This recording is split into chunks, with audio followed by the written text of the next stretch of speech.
Elaine Patterson always believed that 15 years of marriage had taught her everything about her husband Thomas. His boyish enthusiasm that could light up a room. His generosity that sometimes bordered on reckless. His terrible driving that had become a running joke among their friends. But nothing, absolutely nothing, could have prepared her for what waited in their garage that Tuesday evening after work.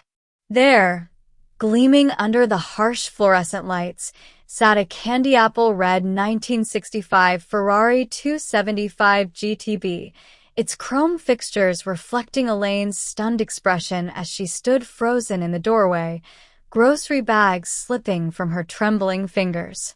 The unmistakable new car smell mixed with polish and leather wafted through the air, but all Elaine could sense was the blood rushing to her head, creating a deafening roar in her ears.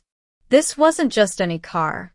This was a multi-million-dollar classic that had no business being in their modest suburban Chicago home. Surprise. Thomas bounded into the garage behind her, his lanky frame vibrating with excitement, blue eyes wide with childlike wonder. Isn't she beautiful? I've been tracking this beauty for months online. The seller was desperate. Divorce settlement. Can you believe I got it for only $180,000? That's practically stealing. His words hit Elaine like physical blows. $180,000. The exact amount that had been sitting in their joint savings account yesterday. The savings they had painstakingly built over 15 years of marriage. The money meant for their retirement, for the small seaside cottage they'd been dreaming about, for the security they'd promised each other after growing up in households where bill collectors were regular visitors. That money represented 15 years of overtime shifts at the hospital where Elaine worked as a nurse, 15 years of Thomas's careful accounting at his small firm, 15 years of saying maybe next year to vacations and renovations and starting a family. Where Elaine's voice cracked, and she had to swallow hard before continuing. Where did you get the money for this, Thomas? But she already knew. She'd checked their account that morning to pay their property taxes, and the balance had been exactly $180,327.54. She just needed to hear him say it. She needed confirmation that her husband of 15 years had emptied their entire life savings without so much as a text message to warn her. Thomas's smile faltered slightly as he reached out to caress the car's gleaming hood. Well, I knew you might be a bit hesitant about investing in something like this.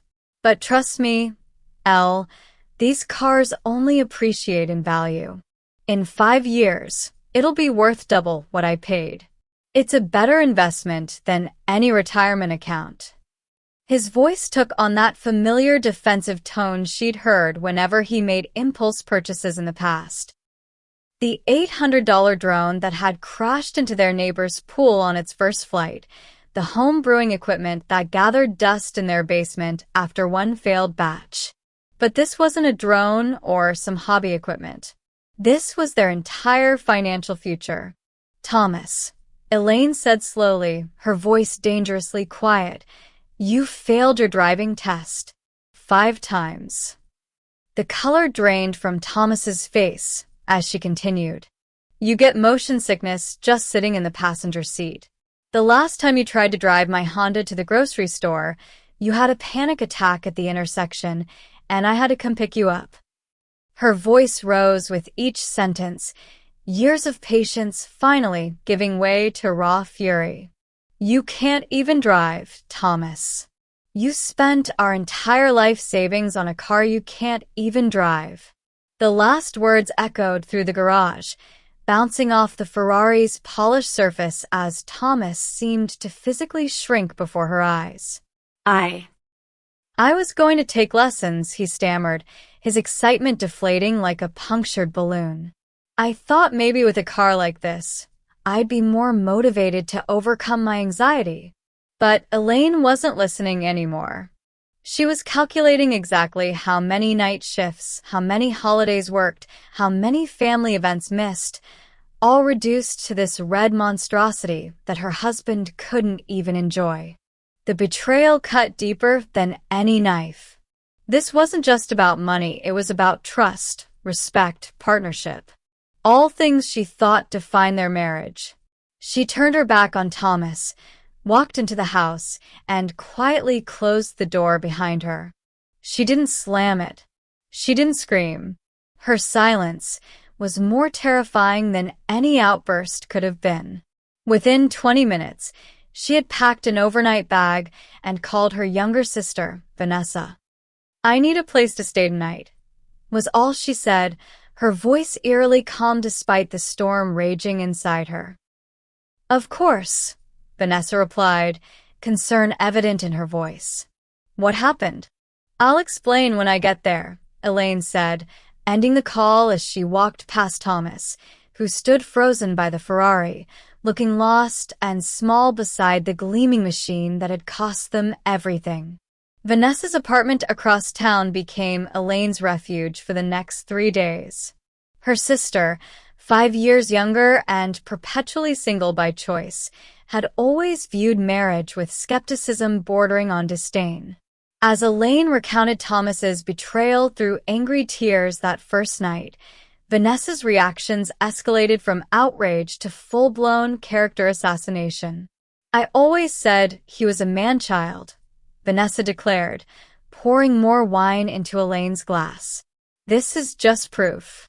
He's irresponsible, selfish, and clearly doesn't respect you or your marriage. You should leave him, Elle. Take half of everything, including that ridiculous car, and start over." Each day brought more of the same. "He'll do it again," Vanessa warned over breakfast. "Men like that don't change. Remember Dad?" The comparison to their father, who had abandoned the family for a sports car and a younger woman when Elaine was 16, cut deeper than Vanessa probably intended. "Call a divorce attorney," came the suggestion over dinner. "I know a great one who will make sure Thomas pays for this, literally and figuratively." But despite Vanessa's relentless campaign, something in Elaine resisted. Yes, Thomas had made a catastrophic mistake. Yes, he had betrayed her trust in the worst possible way. But 15 years together meant something. The man who remembered to buy her favorite ice cream even when it wasn't on the shopping list, who had nursed her through pneumonia 2 winters ago without a single complaint, who still left little love notes in her lunch bag like they were still dating, that man deserved at least a chance at redemption. Thomas, who had held her through the night when her mother died, whispering stories of her childhood back to her until dawn broke and her tears finally stopped. The man who had worked double shifts for 6 months straight so she could reduce her hours and finish her master's degree. Who had once driven 4 hours in a blizzard when her car broke down, arriving with a thermos of her favorite tea and a blanket warmed on the car's heater. She remembered the morning she'd found him in their garden at 5 a.m., meticulously recreating her grandmother's rose arrangement from an old photograph because she'd mentioned missing it the day before. The way he'd set up a makeshift hospital room in their living room when she'd had knee surgery, complete with a bell he pretended to be annoyed by but always answered with a smile. How he'd learned to braid her hair during her wrist fracture, his large fingers surprisingly gentle as he watched YouTube tutorials night after night until he got it right. There was the Christmas when her favorite childhood book had been destroyed in their basement flood, and months later he'd surprised her with a first edition he tracked down through rare book dealers in 3 different countries. The way he still reached for her hand in movie theaters like they were teenagers on a first date. How he kept a journal of reasons I love Elaine and would read entries to her on random Tuesday nights. Entries so specific and observant they often left her speechless with the realization of just how completely she was seen and loved. Even when they'd lost the baby in their 3rd year of marriage, the child they'd tried for and then mourned in private agony, Thomas had been her anchor. He'd created a small memorial garden in their backyard, a place only they knew the significance of. Each year on what would have been their child's birthday, they sat there together, sometimes in silence, sometimes sharing dreams of what might have been. He'd never once made her feel like she'd failed, even when she'd hurled those accusations at herself in the darkest moments of her grief. No, Elaine thought as Vanessa launched into another tirade, Thomas wasn't perfect. He could be impulsive, sometimes recklessly so. He could be oblivious to consequences in his enthusiasm for the moment. But he loved her with a depth and consistency that had weathered every storm they'd faced together. One terrible decision, even one as monumentally stupid as this, couldn't erase 15 years of being each other's home. On the third night, as Vanessa launched into another tirade about Thomas's failings, Elaine found herself tuning out, her mind circling back to a conversation from years earlier. Rebecca, her college roommate, complaining about the ridiculous amounts production companies spent renting specific car models for films. Something about authenticity and product placement and merchandising opportunities. Vanessa, Elaine interrupted suddenly. Do you still have Rebecca's number? Rebecca Torres, my roommate from college? Surprised by the non sequitur, Vanessa blinked. Probably. We're friends on social media. Why? A smile, the first genuine one in days, spread across Elaine's face as the pieces of a plan began falling into place. Because I think I just figured out how to solve this problem my way. She reached for her phone, determination replacing despair. This wasn't just about getting back at Thomas. This was about finding a solution that honored the life they'd built together while teaching him a lesson he'd never forget. The next morning, Elaine returned home, not with divorce papers as Vanessa had urged, but with something far more powerful, a strategy. Rebecca Torres answered on the third ring, her voice exactly as Elaine remembered it from their college days, confident, direct, slightly amused. Patterson? I thought you'd fallen off the face of the earth. How long has it been? 7 years since Julie's wedding. Despite everything, Elaine found herself smiling. Rebecca had been her roommate for all 4 years of college, the bold film major to Elaine's practical nursing student. While Elaine had chosen stability and routine, Rebecca had chased her dreams to Hollywood, eventually founding Torrent Productions, a boutique film company that had made waves with several indie hits and was now breaking into mainstream success. They'd stayed in sporadic touch over the years, but life, as it tends to do, had pulled them in different directions. Too long, Elaine agreed, wiping away her tears and straightening her shoulders. But I'm calling with a business proposition that might interest you. She explained the situation as clinically as possible, though her voice still trembled occasionally with suppressed rage. Rebecca listened without interruption, and when Elaine finished, the silence stretched for several seconds. Let me get this straight, Rebecca finally said, a note of incredulity in her voice. Your husband emptied your life savings to buy a classic Ferrari he physically cannot drive, and you want to what? Rent it out for a film. There was another pause, shorter this time. That's actually brilliant. We've been scouting vehicles for velocity, and finding period-correct cars has been a nightmare. The production designer was complaining about it just yesterday. The sound of rapid typing came through the phone as Rebecca continued. What model did you say it was again? A 1965 Ferrari 275 GTB, Elaine replied, reading from the paperwork Thomas had left on the kitchen counter. Red with tan interior. Rebecca let out a low whistle.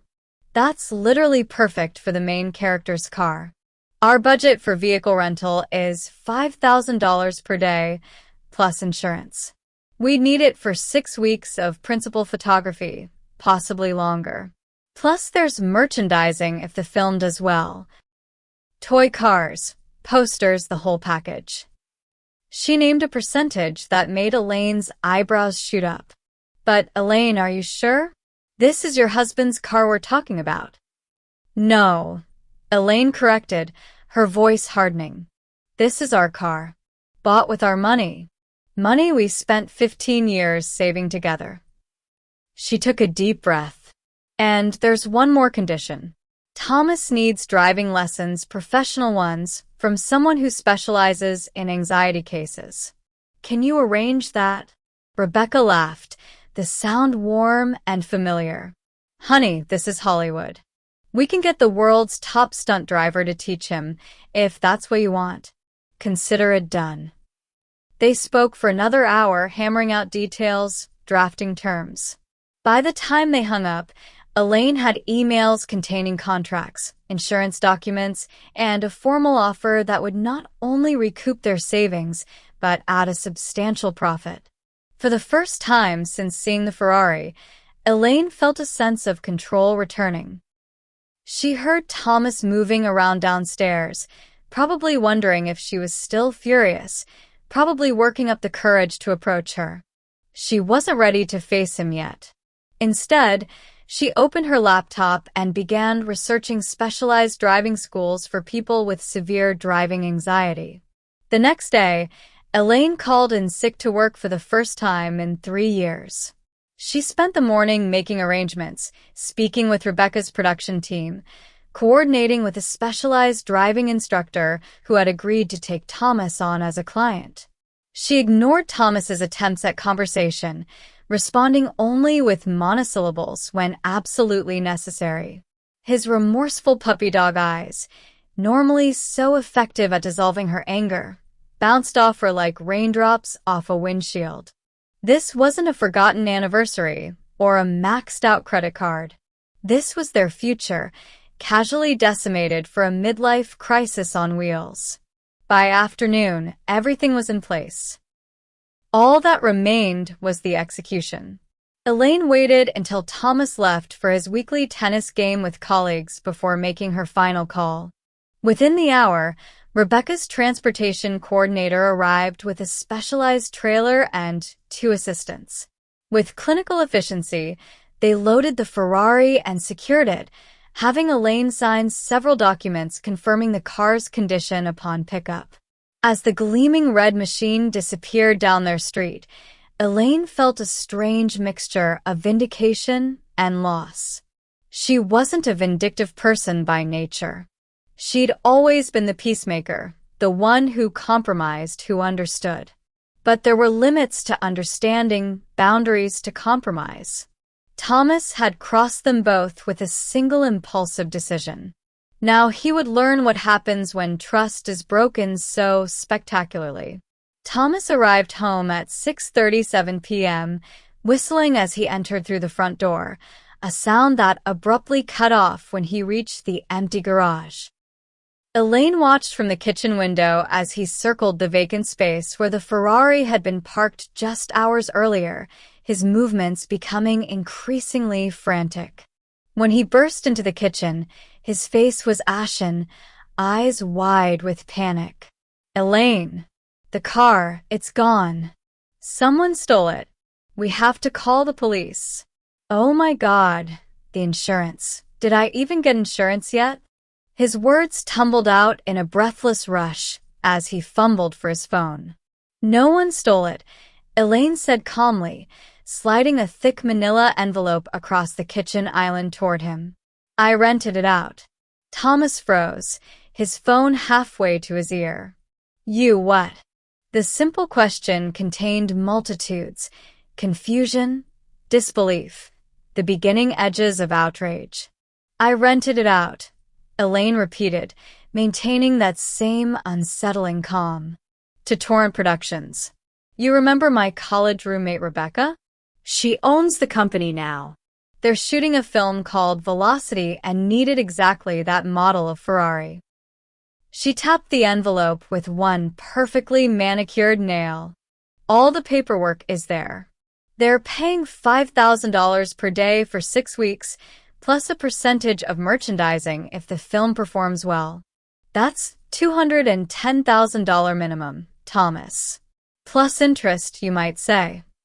The color returned to Thomas's face in a rush, followed by an angry flush that spread up his neck to his cheeks. You had no right. That's my car. I bought it. He slammed his hand down on the counter, an uncharacteristic display from a man who typically avoided confrontation. Elaine didn't flinch. With our money. From our joint savings account. The account we've both been contributing to for 15 years. Each word was precisely enunciated, sharp as surgical instruments. The account that contained our retirement fund, our emergency fund, our future. The account you emptied without so much as a text message to consult me. Thomas opened his mouth, closed it, opened it again. The anger in his expression gave way to shame as the full weight of what he'd done finally seemed to register. He sank onto one of the kitchen stools, shoulders slumping. I really messed up, didn't I? He whispered, staring at his hands. Yes, Elaine agreed, her tone softening slightly at the genuine contrition in his voice. You really did, but I found a way to fix it. She pulled out another document from beneath the stack. This is a contract with Giorgio Bianchi. He's a driving instructor who specializes in severe anxiety cases. 3 sessions a week for the next 3 months, already paid for as part of our deal with Rebecca. Thomas looked up, confusion written across his features. Driving lessons? But You bought a car you can't drive, Elaine interrupted firmly. Whether it was foolishness or midlife crisis or temporary insanity doesn't matter. What matters is fixing it. You're going to learn to drive that car, Thomas. You're going to earn it back. He stared at her for a long moment, various emotions flickering across his face. Embarrassment, gratitude, a hint of the boyish excitement that had always charmed her despite her best defenses. You did all this in one day? While I was completely falling apart. Elaine's lips curved into a small, tired smile. That's marriage, isn't it? One person holding it together while the other falls apart. We take turns. She pushed herself away from the counter, suddenly exhausted. Your first lesson is Monday at 10 a.m. Your first day on set is Wednesday. The production assistant will pick you up at 5 a.m. I suggest you get some rest. Wait, set? What do you mean, on set? Thomas called after her as she headed toward the stairs. Elaine paused, glancing over her shoulder. Oh, didn't I mention?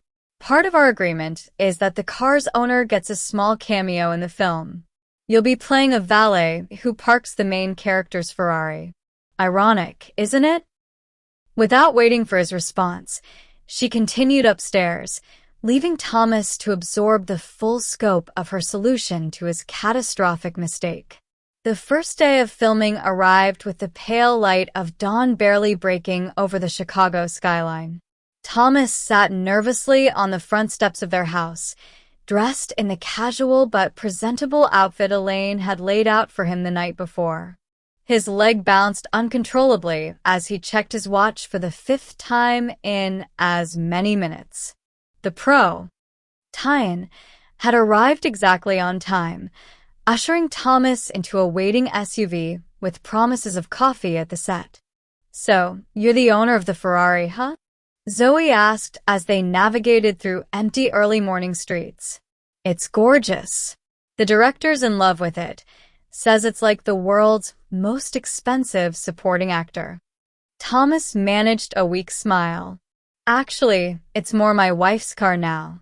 I just signed the papers. The admission stung, but less than it might have a week ago. His first session with Giorgio, the driving instructor, had been illuminating in more ways than one. They'd spent the entire 2 hours just sitting in a parked car, discussing the root of Thomas's driving anxiety. Giorgio had a theory that Thomas's fear wasn't about driving itself, but about control, or rather, the potential loss of it. Some people, Giorgio had explained in his melodious Italian accent, Fear not the crash, but the decision that leads to it. They are afraid not of the road, but of themselves on the road. The insight had struck Thomas with the force of revelation. Wasn't that exactly what had happened with the Ferrari? An impulsive decision, made without consultation, without thought for consequences? The film set was a controlled chaos that both overwhelmed and fascinated Thomas. Dozens of crew members moved with purposeful efficiency, setting up equipment, adjusting lights, consulting clipboards. And there, in the center of it all, sat the Ferrari, his Ferrari, gleaming under professional lighting, a makeup artist actually polishing its chrome fixtures as if it were a human star. A lump formed in Thomas's throat at the sight. It really was beautiful. Perhaps, he thought for the first time, this arrangement wasn't so bad after all. Mr. Patterson. A tall woman with a commanding presence strode toward him, hand extended. I'm Rebecca Torres, executive producer. We spoke briefly on the phone. Welcome to the set of Velocity. Her handshake was firm, her smile genuine but assessing. Your wife is quite the negotiator. I haven't been outmaneuvered like that since film school. Thomas laughed nervously. She's always been the smart one in our relationship. I just make the messes she cleans up. He glanced toward the Ferrari again, a pang of regret mixing with newfound appreciation. I hear I'm playing a valet? Rebecca's smile widened. For today. But I've been thinking your story is actually quite compelling. The man who buys his dream car but can't drive it? The wife who finds the perfect solution? There's something there. She guided him toward a small seating area where a young man with tortoiseshell glasses was scribbling furiously in a notebook. This is Julian, one of our writers. I'd like him to hear your story. The whole story. With your permission, of course. What followed was 3 hours of the most cathartic conversation Thomas had ever experienced. Julian asked questions that peeled back layers Thomas hadn't known existed, about his relationship with money, with cars, with Elaine, about growing up poor and promising himself he'd never feel that helpless again, about the security Elaine represented and the wild, impractical dreams he'd always harbored, about the Ferrari that had seemed to embody both rebellion against and fulfillment of those childhood promises. By the time they finished, Thomas felt wrung out but strangely lighter, as if he'd shed a weight he'd been carrying for years. This is gold, Julian murmured, looking up from his now full notebook. Absolute gold. Would you be comfortable with us using elements of this for the film? We'd change names, details, of course. Thomas hesitated. I'd need to discuss it with Elaine. This is her story, too, more than mine, actually. Rebecca nodded approvingly. Of course. But if she agrees, we'd want to expand your role. Not just a cameo anymore. Something more significant. The rest of the day passed in a blur of new experiences. Makeup, wardrobe, standing awkwardly in front of cameras while trying to remember simple instructions. By the time Zoe dropped him back home, Thomas was exhausted but exhilarated. Elaine was waiting in the kitchen, attempting to appear casual but betrayed by the quick glances she kept throwing toward the door. How was it? She asked, trying to sound merely curious rather than anxious. Thomas crossed the kitchen and wrapped her in a hug so tight it lifted her slightly off the ground. It was amazing. You are amazing. What you did, taking this disaster I created and turning it into something better than I could have imagined. It's just... Words failed him, and he simply held her closer. 6 weeks turned into 8 as production on Velocity extended beyond its original schedule. Chicago's summer heat gave way to the golden hues of early autumn, the changing seasons mirroring the transformation happening in the Pattersons' marriage. The Ferrari, now affectionately nicknamed Ruby by the film crew, became something of a mascot for the production. Custom-made crew jackets featured a silhouette of the car alongside the film's logo. A-list actors requested selfies with it. The studio's marketing department had already designed promotional posters with the gleaming vehicle prominently displayed, its candy apple red finish practically glowing against moody urban backdrops. Thomas's role expanded far beyond the single-scene cameo originally planned. Rebecca, seeing something authentic in his awkward earnestness on camera, had convinced the director to develop a recurring character for him, a former racing champion who had lost his nerve after a tragic accident. The fictional storyline echoed Thomas's real-life struggles with driving anxiety with such precision that sometimes the lines between acting and therapy blurred during filming. There were moments when Thomas forgot the cameras were rolling, his confessions about fear and control flowing naturally in ways that made the director call print that instead of cut. You have this raw vulnerability that trained actors spend years trying to access, Rebecca told him during a lunch break as they watched technicians polishing Ruby for the afternoon shoot. It's like you're not acting at all. You're just finally telling your truth through someone else's words. Elaine visited the set regularly, becoming as much a part of the film family as Thomas. Her practical nursing background proved unexpectedly valuable during Chicago's unpredictable weather shifts, as she dispensed remedies for everything from heat exhaustion to seasonal allergies among the crew.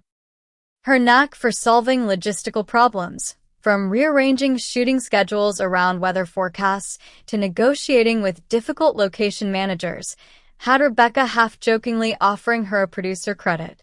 "You missed your calling," Rebecca teased one afternoon, as Elaine effortlessly talked a catering company into extending their hours for an unexpected night shoot. Hollywood could use more people who actually get things done instead of just talking about getting things done. Elaine smiled, watching Thomas rehearse a difficult emotional scene across the set.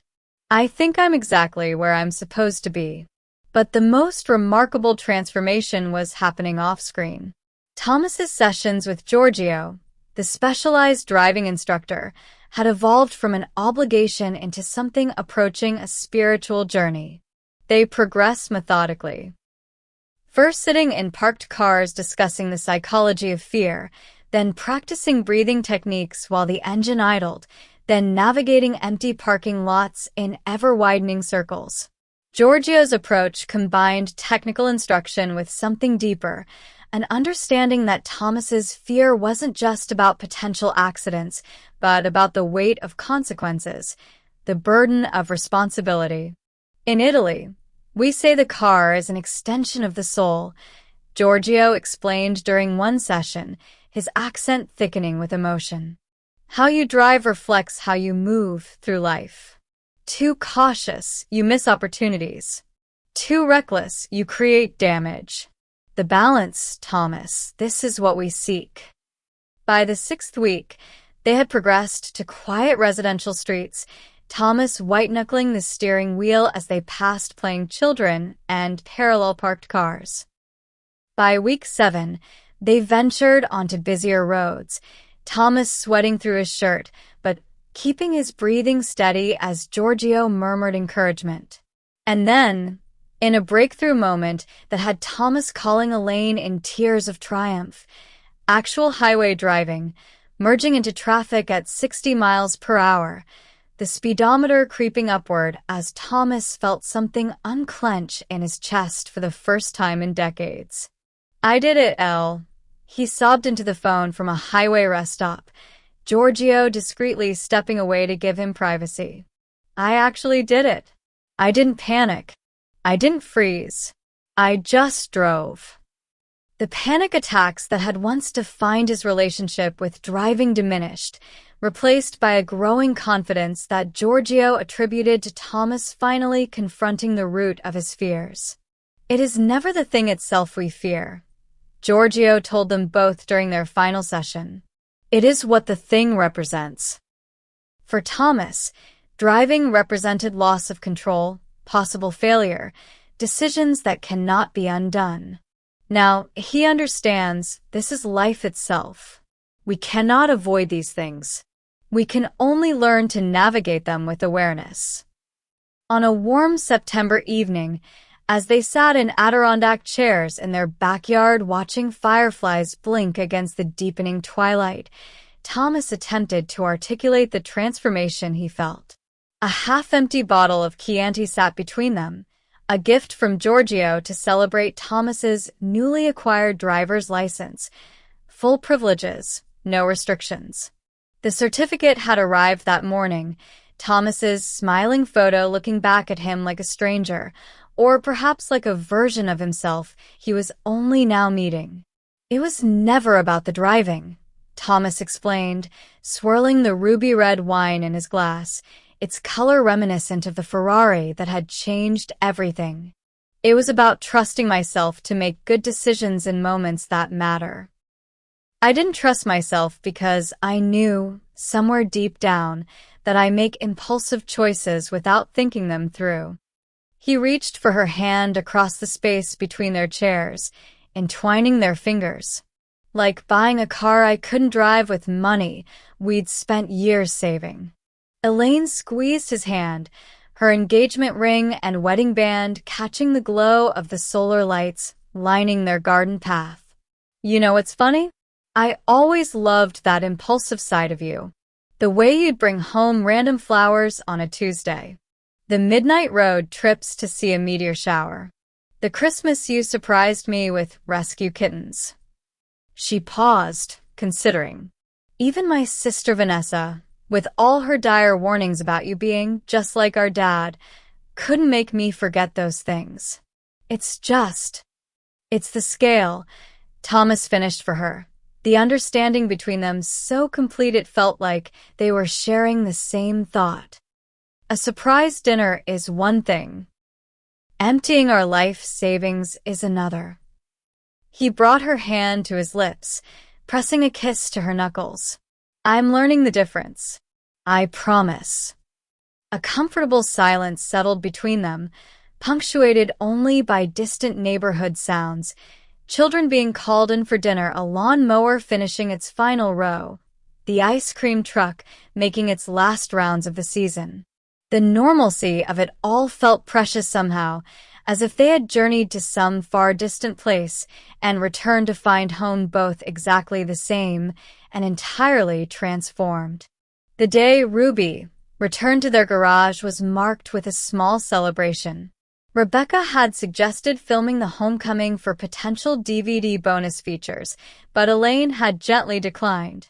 Some moments weren't meant to be performances. Instead, a small gathering of the key film crew members accompanied the Ferrari home, the specialized transport trailer backing carefully into the Pattisons' driveway as neighbors watched curiously from behind window curtains and over garden fences. When the gleaming vehicle was safely installed in its original spot, the place where Thomas had first proudly unveiled it and where Elaine had first confronted the magnitude of his impulsive decision, Rebecca presented them with a ceremonial check that represented considerably more than their original investment. Velocity had secured distribution with a major studio, and the merchandising deals alone had exceeded everyone's expectations. The Ferrari, and by extension, Thomas and Elaine, had become minor celebrities in the film world. I've been in this business 15 years, Rebecca confided as caterers set up a buffet in the Pattisons' backyard, and I've never seen a prop generate this much buzz before the film even hits theaters. They're already talking franchise potential. As golden afternoon light slanted across their modest garden, friends new and old gathered with champagne flutes in hand. The unlikely community that had formed around them in the past 2 months, film crew members, Giorgio and his wife, colleagues from Elaine's hospital and Thomas's accounting firm, even Vanessa, who had finally been won over by the fairy tale turn of events, all raised their glasses as Rebecca proposed the first toast. To Ruby, she said, her director's voice carrying easily through the crowd, the car that couldn't be driven but drove a whole production instead. Various voices added their own tributes to the film's success, to unexpected opportunities, to new friendships formed. And then Thomas cleared his throat, his arms slipping around Elaine's waist as he raised his glass. "And to Elaine," he added, gazing at his wife with undisguised admiration that made several crew members exchange knowing smiles. "Who took the biggest mistake of my life and turned it into the biggest adventure?" The simple truth of his words silenced the playful chatter, replacing it with a moment of genuine emotion that felt rare and valuable in an industry built on artifice. Later that night, after their guests had departed, leaving behind empty champagne bottles and the pleasant debris of celebration, Thomas led Elaine to the garage where the Ferrari sat in restored glory. The production team had returned it in even better condition than they'd received it, professionally detailed, mechanical issues they'd discovered during filming repaired by specialists, the interior leather conditioned to a buttersoft texture that would have cost thousands at a restoration shop. "I have a surprise for you," Thomas said, a hint of his old boyish excitement dancing in his eyes, though tempered now with a new maturity. The past 2 months had changed him physically as well as emotionally. The driving lessons and time on set had trimmed his formerly soft accountant's build, while the steady routine of early call times had eliminated the dark circles that had once been a permanent fixture beneath his eyes. "Another one?" Elaine teased, leaning against the Ferrari's fender. "I'm not sure how many more surprises my heart can take, Thomas Patterson." He grinned, pulling something from his pocket, a small blue velvet box that definitely wasn't big enough to contain car keys. "This one's different. This one I thought about for weeks, not seconds." He opened the box to reveal a stunning sapphire ring, the one she'd admired in a jewelry store window nearly a decade ago, long before they could afford such luxuries. She remembered the moment with perfect clarity, pressed against the glass like a child at a candy store, Thomas laughing at her expression, both of them walking away knowing it was an impossible dream at that point in their lives. "How did you even remember that?" she whispered, tears gathering as he slipped the ring onto her right hand, opposite her wedding set. 15 years ago, I promised to love you through richer or poorer," he said, his voice growing serious as his fingers lingered against hers. "I never expected to test both in the span of 2 months. His eyes, always expressive, held a depth of understanding that hadn't been there before. "You could have left me, Elaine. Most people would have. My own sister told me you'd be crazy to stay. Instead, you found a way to save me from myself and turn my mistake into a miracle." Elaine felt tears gathering as she looked down at the sapphire, its deep blue reminiscent of the ocean they'd once dreamed of retiring beside. "We're partners, Thomas. That's what partners do. They figured out together." She slipped the ring onto her finger, a perfect fit, before looking up with a mischievous smile that erased the gravity of the moment. "So, are you going to take me for a drive in our very expensive, very famous car?" Thomas paled slightly before catching the teasing glint in her eye. "Actually," he said, reaching into his pocket again and producing a more predictable set of keys, "I thought we'd start with something a little less precious." He nodded toward the street where a modest sedan now sat, practical, reliable, utterly unglamorous against the backdrop of suburban normalcy. "The Ferrari's an investment now. We can enjoy it occasionally, but mostly it'll keep appreciating in value. This," he gestured to the sedan, "is for life. For grocery runs and doctor's appointments and maybe someday school drop-offs." Elaine stared at him, understanding dawning slowly as she processed the implications of his words. "School drop-offs."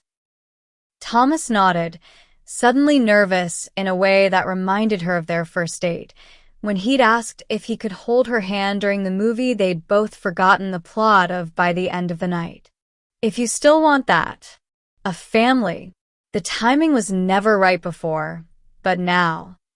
He gestured vaguely around them, at the Ferrari, at the sedan, at the life that had been dismantled and reassembled in ways neither of them could have predicted. Now maybe it is. If you want.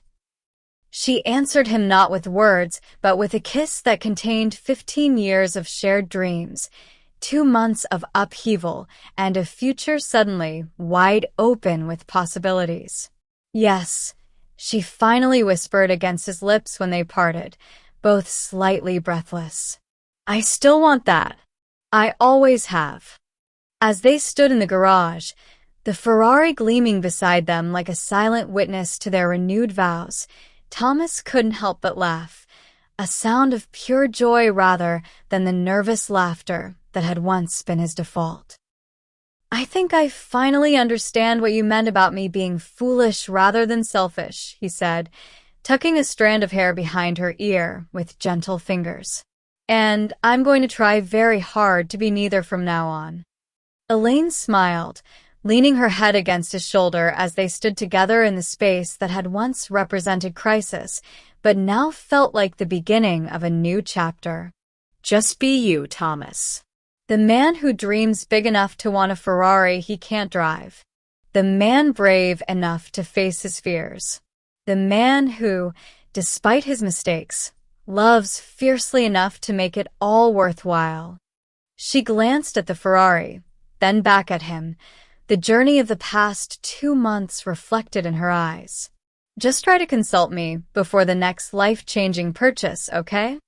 His laughter echoed in the garage as he pulled her close, the keys to their sensible family sedan pressed between their joined hands like a promise. If you enjoyed this emotional roller coaster of a story about trust, redemption, and turning mistakes into opportunities, please hit that like button. Subscribe to our channel for more captivating stories that will tug at your heartstrings. Share with a friend WS enough love and creativity involved. And tell us in the comments, what would you have done in Elaine's shoes? Would you have found a solution or packed your bags?